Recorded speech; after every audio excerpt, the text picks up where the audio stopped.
નર્મદા જિલ્લામાં છેલ્લા 3 વર્ષમાં મનરેગામાં 400 કરોડ જેટલું કૌભાંડ. આ બાબતે નવા ખુલાસા થયા છે કે બચુભાઈ ખાબડ જ્યારે પ્રભારી મંત્રી હતા ત્યારે કોંગ્રેસના એક દિગ્ગજ નેતા હીરા જોટવા વેરાવળથી જલારામ એન્ટરપ્રાઇઝ એજન્સીને લઈને આવ્યા હતા.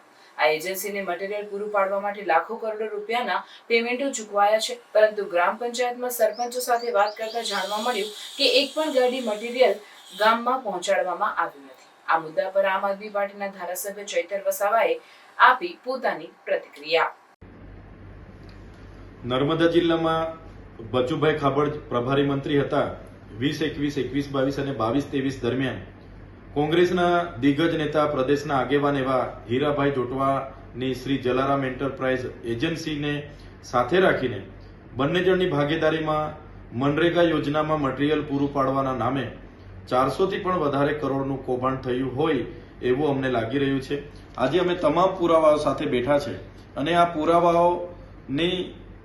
પુરાવા અને એમણે આપેલી માહિતીના આધારે ગ્રાઉન્ડ પર જે પણ કામના નામે એમણે પેમેન્ટ લીધા છે એ કામ આજે થયા નથી.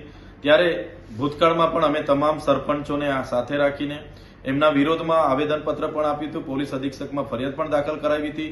પણ મોટા કદના નેતાઓ હોવાના કારણે જે તે સમયે એમના માત્ર નિવેદનો લઈને, અધિકારીઓના નિવેદનો લઈને ભીનું સંકેલી દેવામાં આવ્યું હતું. ત્યારે આમાં સ્પષ્ટ દેખાય છે કે જે પણ માહિતી અમને મળી છે એમાં કરોડો રૂપિયાના પેમેન્ટો ચૂકવાયા છે, પણ એ સ્થળ પર આજે કામ થયેલ નથી. આ 21-22ની તમામ માહિતી છે. એમાં પણ દરેક પંચાયતોને લઈએ તો કરોડો રૂપિયાના પેમેન્ટો ચૂકવાયેલા છે, પણ એક પણ સ્થળ પર એ કામો થયા નથી. આ એજન્સીએ કોઈ પણ જગ્યાએ એક પણ ગાડી રેતી, કપચી કે કોઈ પણ જગ્યાએ રોયલ્ટી વાળા બિલો, જીએસટી વાળા બિલો મૂક્યા વગર પંચાયતોના નામે કરોડો રૂપિયા સેરવી લીધા છે. સરકારને અમારી વિનંતી છે કે આ એજન્સી શ્રી જલારામ એન્ટરપ્રાઇઝની જે પણ કામગીરી નર્મદા જિલ્લામાં થઈ છે એની જો તપાસ કરવામાં આવે તો 400 કરોડથી પણ વધારે કૌભાંડ બહાર આવે એવું છે.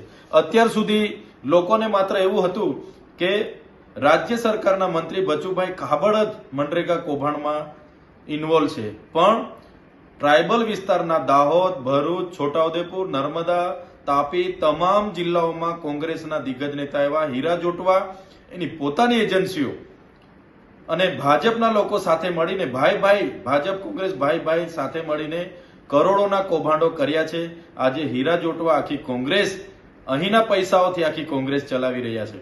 ત્યારે સરકારને અમારી માંગણી છે, એક તો નૈતિકતા સ્વીકારીને બચુભાઈ ખાબડને મંત્રી પદેથી દૂર કરવામાં આવે અને આ હીરાભાઈ જોટવાની જેટલી પણ એજન્સીઓ ટ્રાયબલ વિસ્તારોમાં કૌભાંડો કર્યા છે એમની તપાસ કરાવીને કડકમાં કડક કાર્યવાહી કરવામાં આવે એવી અમારી માંગણી છે.